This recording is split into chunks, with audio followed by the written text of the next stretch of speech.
Warahmatullahi wabarakatuh.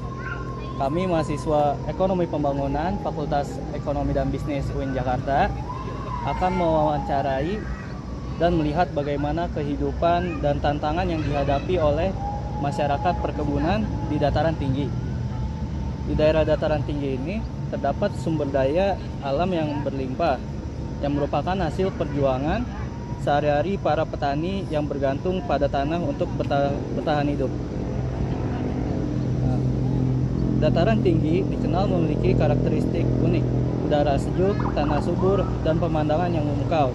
Namun, di balik potensi alam yang besar ini, masyarakat setempat menghadapi berbagai kendala, mulai dari perubahan cuaca ekstrim, kesulitan akses pasar, hingga minimnya infrastruktur pendukung. Melalui video ini, kita akan menggali lebih dalam untuk memahami permasalahan yang mereka hadapi dan bagaimana mereka berjuang untuk tetap produktif di tengah segala keterbatasan. Kami akan berbicara langsung dengan para petani dan pedagang di daerah perkebunan dataran tinggi, serta mencari tahu apa solusi yang mungkin bisa membantu meningkatkan kesejahteraan mereka. Sebelumnya kita dari mahasiswa UIN, Bu. Mau nanya sedikit tentang perkebunan. Kalau boleh tahu Ibu udah berapa lama kerja? Iya. Ibu mah udah lama 20 bareng. Sekarang Ibu 24 tahun. 24 tahun berarti. Sebentar lagi Ibu dipensiun. Oh. Kalau saya baru 20 tahun. 20 tahun. Ibu 27. Wow. Udah sakit kaki. Keren ya. Udah sakit-sakitan. Iya. Terus berarti ini lahannya itu punya siapa, Bu? Punya perkebunan, lahan perusahaan. Oh, udah punya perusahaan. Oh, iya. 27 tahun kerjanya, umurnya 51 kalau nggak salah. Wow. Kalau jadi 49. 9. Umur 2028 nanti, insya Allah pensiun, insya Allah. Kalau ibu mah 54. 54. Ya. Sekarang teh nanti November dipensiun ibu. Oh, gitu. Oh, ada masa Ada masa kontraknya ya. Oh, alah, iya. Umur ibu 55 kan dipensiun teh. Oh, iya. Berarti ini lokasinya daerah-daerah sini aja apa nanti pindah-pindah gitu? Pindah-pindah lokasi. Pindah-pindah. Iya. Oh, iya. Cuma pekerja metik. Kan sekarang lagi digirir. Ada kurang itu pemetikan. Jadi karena ini membersihkan kebun teh. Oh, iya, benar Ibu. Berarti kerjanya itu berapa lama, Bu? Dari jam 7 Jam 2 kalau ngambil teh. Oh, iya. Kalau ini sampai jam 1. Oh, iya, Bu. Oke, terus suka dukanya? Ya, Kita kalau mau hujan nanya. suka dukanya, kalau hujan Iya. harus kerja terus. Kalau kebun itu nanyak-nanyak, ibu suka duka nanti tutup. Oh, Ambilnya susah. Oh, iya. Ih, curam juga ya. Iya. Kalau hujan ngambil ininya susah. Ibu mah duka nama sekarang Ngambilnya kebanyakannya udah sakit-sakitan aja. Ini kaki dari kaki sakit. Iya, Bu. Kaki ini sudah pada sakit. udah pada sakit. Orang-orang jalannya pada gancang. Pada cepat jalannya, ibu udah nggak bisa jalan cepat. Nggak bisa jalan cepat. Selain itu apa lagi, Bu? Suka dukanya? Banyak, tapi ada bahagianya juga kalau habis gajian. Oh, iya. Suka dukanya. Iya. Kalau ada nanti tawon teh. Nah itu tuh kemarin ibu digigit Tawon. itu Suka digigit tawon. sekarang masih ini Sakit. Tapi Sakit. nyanyi tawon teh. sakit. Wow. Lebah. Iya. Kalau ada lebah takutnya. Ibu kemarin serem juga tuh juga. kena lebah, digigit Orang lebah. budak naon atuh Kalau dulu. ular mah nggak ada. Kejar-kejar, Kalau gitu cuma jadi lebah sebelah. doang. Oh, iya, Bu. Lebah. Aduh, ibu teh lompatan. Lari-lari lamun dikejar-kejar teh capek. Kalau ini apa sukanya apa? Maksudnya bahagianya apa? Bahagianya kalau ada apa-apa dari perkebunan. Kalau Oh, lagi panen raya. Panen raya. Raya, Kalau iya. lagi panen raya kita dapat gaji lebih dari Alhamdulillah. ya. Alhamdulillah. Tapi kalau lagi kurang kayak gini kita dapat punishment. Oh. Karena target kita nggak Enggak. kekejar. Oh, Iya. Iya, dukanya gitu. Iya. Kalau Kalau lagi panen raya kita pendapatannya lebih kadang 2 kali lipat kalau yang pinter deh. Oh gitu Iya, ya. dari gaji itu kadang lebih besar dari itunya, preminya. Oh alah. Kalau iya, iya. panen, kalau panen kalau Lagi yang panen raya, kalau sekarang mah panen lagi raya. kurang kayak gini mah minim ya maksimal gaji lah masih utuh. Oh, Kalau ibu Iya. mah kerjanya nggak bisa dapat banyak, cuma satu gaji aja, kerjanya udah sakit-sakitan banyak. Udah repot lah ibu mah. Soalnya udah 27 tahun kerjanya dari Iya, anak bener. dari kecil lah. Kan nggak langsung masuk atau buruh tetap nggak langsung. Iya, Jadi iya, waktu Bu. kecil itu buruh musim dulu. Itu yang udah sakit-sakitan. Kalau di sini berarti apa perusahaannya apa namanya? PTPN Barhain atau gerak 8. lain 8 satu dua ini teh Dua lain enak. duanya PTPN Nusantara 2 sekarang teh. Oh, Perusahaan. Ya, kalau dulu udah diganti Oh, Kundes, perusahaan sekarang baru BUMN masuk lagi berarti. ya, PTPN aja ini. Ibu mah BUMN. Oh alah, berarti ini perusahaan BUMN. Iya, BUMN. Oh iya iya iya iya iya iya. Iya. Jadi kita udah masanya itu dapat pensiun nih ibu ini sebulan lagi pensiun. Oh. November alah. ibu pensiun. Iya iya benar-benar. Cuman gajinya sedikit. Kalau udah pensiun udah setengah gaji. Gajinya. Sekarang juga kalau diambil ongkos gini pulang mah sedikit. Soalnya Setiap hari ibu mah- ongkosan. ibu mah soalnya dari kampus sehari ambillah 20.000 sehari. Ongkos. Jadi sedikit lah kalau Ada diambil ongkos jemputan. gajinya. Iya ya. Tiap hari ongkosan. Ibu mah dekat, pulang pergi 10.000. Ibu mah ini mah jauh. Jauh, jadi pulang 20.000. 20.000. Oh, sehari. Pulang pergi. Naik apa angkot?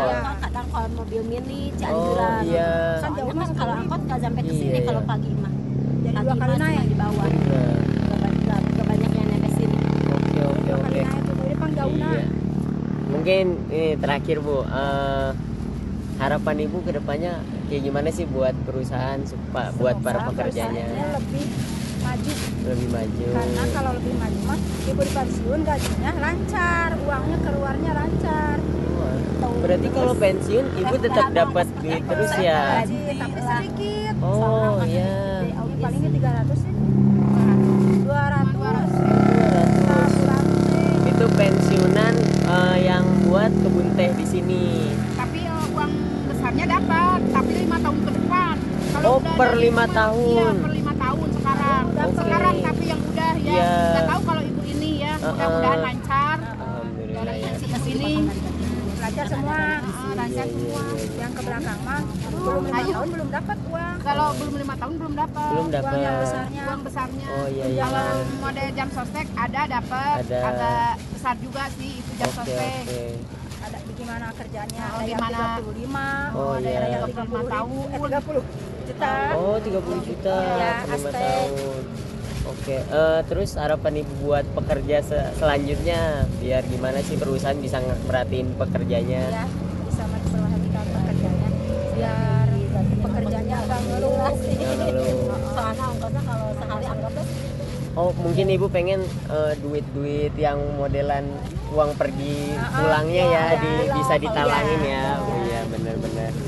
Kan dulu mah suka ada keluar itu IP apa, sekarang belum ada. Oh iya iya iya iya iya. Sekarang mah nggak ada. Oh uang Nggak cuti. ada. Sekarang Bonus kan biasanya dapat, sekarang mah nggak ada. Oh. Pinginnya ada lagi gitu. Oke Ibu, iya mungkin itu aja. Makasih banyak Ibu. Iya. Untuk jualan saya tidak tidak mampu pada satu apa namanya barang tuh ya. Karena juga mainan juga, kadang jualan akses apa namanya itu ya mungkin pakaian gitu ya. Nah sekarang karena memang kondisi pakaian lagi mengalami penurunan penjualan, Iya. ya kita beralih ke sayuran. Karena melihat potensi sayuran sangat digemari terutama ya oleh ibu-ibu. Gitu. Oh, kalau ini rame Pak, kalau misalnya jualan sini, kadang habis nggak Pak? Kalau rame enggaknya gimana ya? Orang jual itu tergantung miliknya masing-masing. Kalau kebetulan dia miliknya lagi bagus, kadang mungkin sampai setengah hari. Kalau enggak ya sampai 2 hari. Kalau ini dapatnya dari mana sih Pak? Petik sendiri atau ngambil dari orang? Kalau ini kebetulan kita ngambil langsung dari petani. Petani? Iya. Oh, petaninya di sini, sekitar sini Pak? Ya emang petani. Atau di atas lagi Pak, di puncak? Ini ke daerah puncak. Dari puncak? Iya. Terus, gimana sih Pak? daerah sini nih, buah daerah sini sama daerah bawah itu beda nggak kualitasnya? Maaf, Kualitas pertanyaannya diulang lagi. kualitas buah daerah sini sama bawah itu beda nggak Pak?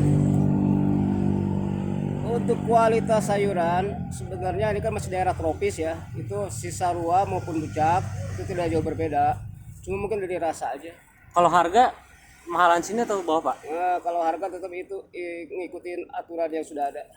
Karena kan kita udah diumumkan walaupun kita ngecek melalui media apa namanya ya handphone gitu ya. Iya.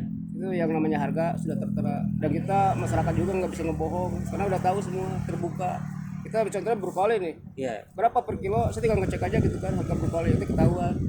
Jadi kita nggak bisa ngejual terlalu tinggi maupun terlalu rendah kecuali kondisinya kita sayuran sudah agak mungkin apa sudah mungkin sedikit agak layu ya kita kadang dijual mungkin selakunya aja gitu karena ya kasihan yang membeli Benar Pak. soalnya masa kita mereka kan beli ya pengennya kan segala sesuatu kan yang segar gitu ya makanya juga kalau menjual barang segar kita dengan harga yang bagus juga kalau memang sudah sedikit layu ya mungkin kita asal laku aja.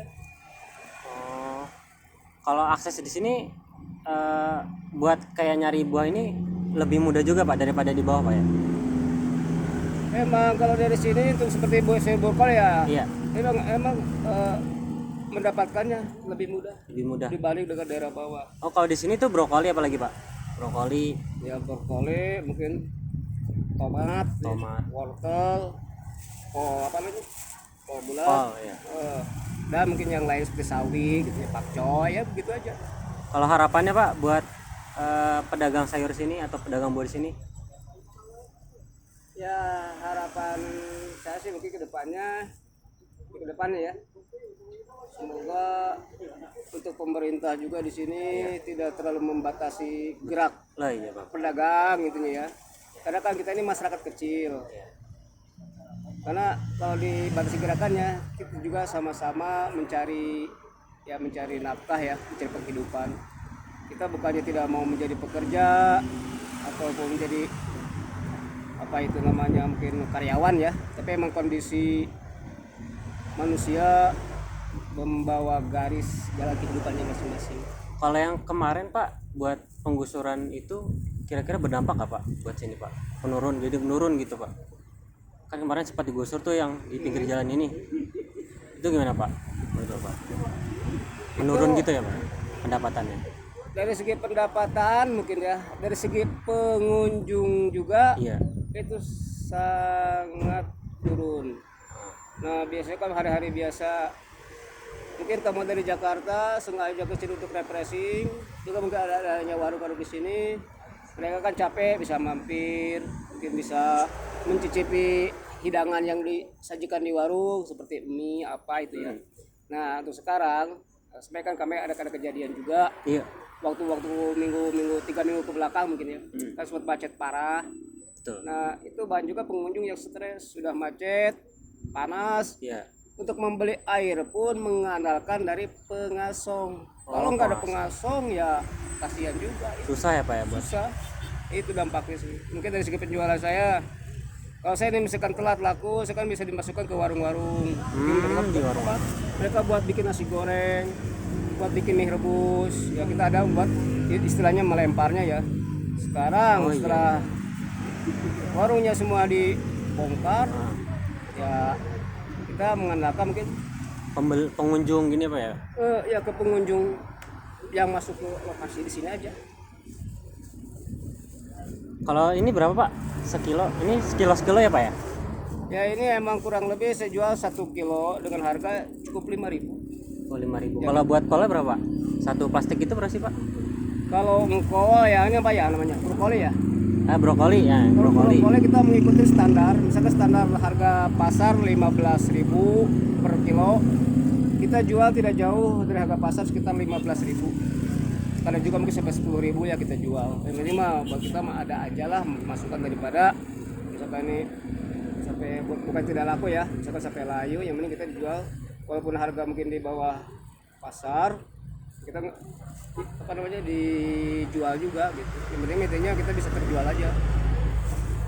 Oke, mungkin segitu aja Pak buat wawancaranya. Makasih banget Pak. Hasil dari wawancara dengan petani tadi ada 2 kesulitan. Yang pertama ada keamanan. Petani merasa kesulitan dan keresahan ketika hujan, apalagi kondisinya ketika di tanah yang curam atau terjal. Tanah menjadi licin dan sulit untuk bercocok tanam. Kaki mereka menjadi sakit dan mereka juga seringkali digigit tawon atau lebah. Solusinya, pemerintah membuat sarana dan prasarana dengan standar yang aman untuk petani dan sekitarnya. Contohnya, tempat petani bercocok tanam yang curam bisa dipasangkan pengaman agar memudahkan petani dan mereka merasa aman.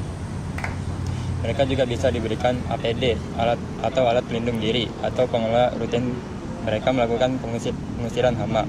Yang kedua ada kesejahteraan. Para petani merasa penghasilan yang mereka dapatkan terlalu rendah. Mereka merasa tidak sebanding dengan risiko yang mereka hadapi. Para petani berharap gaji mereka bisa ditingkatkan, lalu mereka ongkos pulang pergi ditanggung sendiri. Mereka berharap untuk ongkos itu dapat dirembes, karena pendapatan mereka merasa berat jika harus menanggung ongkos sendiri selama bekerja. Lalu mereka berharap perusahaan pengelola bisa lebih maju agar pendapatan mereka akan lancar dan bisa ditingkatkan. Juga untuk para pensiunan bisa diberikan uang gaji pensiun dengan lancar. Dalam wawancara tadi terlihat bahwa pedagang sayuran di dataran tinggi menghadapi berbagai tantangan. Meskipun akses ke hasil panen lebih mudah, masalah seperti penggusuran dan aturan ketat membatasi ruang gerak mereka. Hal ini membuat pendapatan turun, terutama karena wisatawan berkurang, yang dulu sering jadi pelanggan utama. Ini memperlihatkan adanya ketimpangan antara pedagang di daerah dataran tinggi dengan daerah di dataran rendah. Solusi dan kebijakan untuk permasalahan tersebut, yang pertama itu dengan cara menyediakan tempat berdagang yang jelas, yaitu pemerintah bisa menyediakan tempat berdagang yang aman dan legal di lokasi strategis, agar pedagang tetap bisa cari nafkah tanpa terancam digusur. Yang kedua itu mendukung wisata lokal, yaitu dengan meningkatkan wisata di dataran tinggi dengan promosi dan pembangunan fasilitas yang bisa mendatangkan lebih banyak pengunjung, sehingga pendapatan pedagang dapat meningkat. Yang kedua itu dengan memberikan bantuan untuk pedagang kecil. Pemerintah bisa memberikan bantuan modal atau pelatihan usaha supaya pedagang bisa lebih berkembang dan tidak terlalu tergantung pada kondisi pasar yang tidak stabil. Dengan kebijakan ini, diharapkan ketimpangan ekonomi antara dataran tinggi dan dataran rendah bisa berkurang, sehingga pedagang kecil ataupun menengah tetap bisa bertahan dan sejahtera. Setelah mendengar langsung cerita dari masyarakat perkebunan di dataran tinggi, kita semakin memahami betapa kompleksnya tantangan yang mereka hadapi. Mulai dari ketidakpastian cuaca, sulitnya akses ke pasar, hingga terbatasnya infrastruktur. Semua ini mempengaruhi kehidupan dan kesejahteraan mereka. Meskipun begitu, masyarakat setempat tetap berjuang dengan penuh semangat, mengandalkan pengalaman dan kearifan lokal untuk terus bertahan. Namun, mereka tidak bisa berjalan sendiri. Dukungan dari pemerintah, organisasi, dan kita semua sangat dibutuhkan untuk meringankan beban mereka dan memastikan masa depan yang lebih baik. Melalui video ini, kita belajar bahwa ada banyak hal yang bisa kita lakukan, mulai dari kebijakan yang lebih berpihak pada petani, hingga inovasi teknologi yang bisa membantu mereka beradaptasi dengan perubahan iklim. Semoga dengan kerjasama yang baik, kita dapat membantu memperbaiki kondisi perkebunan di dataran tinggi dan meningkatkan kesejahteraan masyarakat yang menggantungkan hidupnya pada tanah ini. Terima kasih telah menyaksikan video ini. Mari kita bersama-sama terus peduli dan berkontribusi untuk masa depan pertanian yang lebih baik. Baiklah, terima kasih sudah menyaksikan. Kami pamit undur diri. Wassalamualaikum warahmatullahi wabarakatuh.